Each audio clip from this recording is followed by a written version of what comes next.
আমাদের উদ্দেশ্য একটাই যে চিনির উৎপাদন বৃদ্ধি, জাতীয় উৎপাদনে যাতে আমাদের ভূমিকা রাখতে পারি। ধন্যবাদ। আমরা আজকে এখানে কেরওয়ান কোম্পানিতে এসেছি। আমাদের কার্যক্রম মূলত আজকে সকালবেলা শেষ হয়ে গেছে আখমারায়। আর সারা বছর ধরে যেহেতু আখের চাষ হয় এবং আমাদের যে ফলন হয় সেটা আসলে আমরা বৈজ্ঞানিক পদ্ধতিতে আরও যাতে ফলন বৃদ্ধি পায়, এই কারণে এই রিং পদ্ধতি, এটা হলো রিং, আপনারা দেখছেন যে রিংয়ের মতো ছাড়ানো এবং এখান থেকে একগুচ্ছ আসবে এবং এটার খরচ তুলনামূলক কম এবং এখান থেকে ফলন বেশি হবে। এটা মূলত আমাদের মধুখালী থেকে শুরু হয়েছে, সেখানে আমরা ব্যাপকভাবে শুরু করেছি এবং এখানে আমাদের কেরুতে আমরা এবছর মোটামুটি একটা লার্জ স্কেলে আমরা এটা শুরু করেছি। এর আগে অল্প পরিসরে হয়েছিল এবং সেখান থেকে ভালো সাফল্য আমরা পেয়েছিলাম।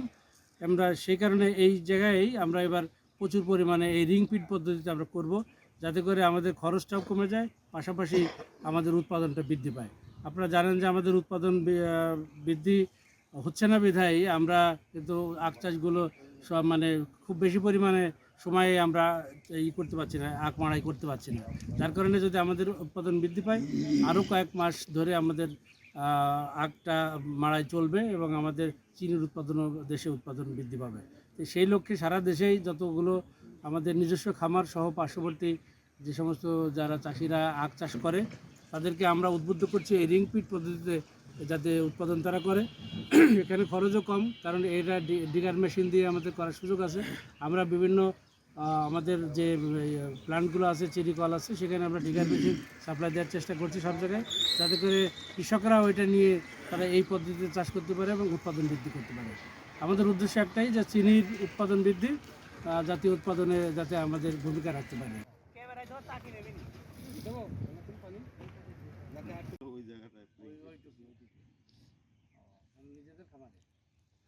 না, ওইটা ওরা লিজ নিয়ে করছে।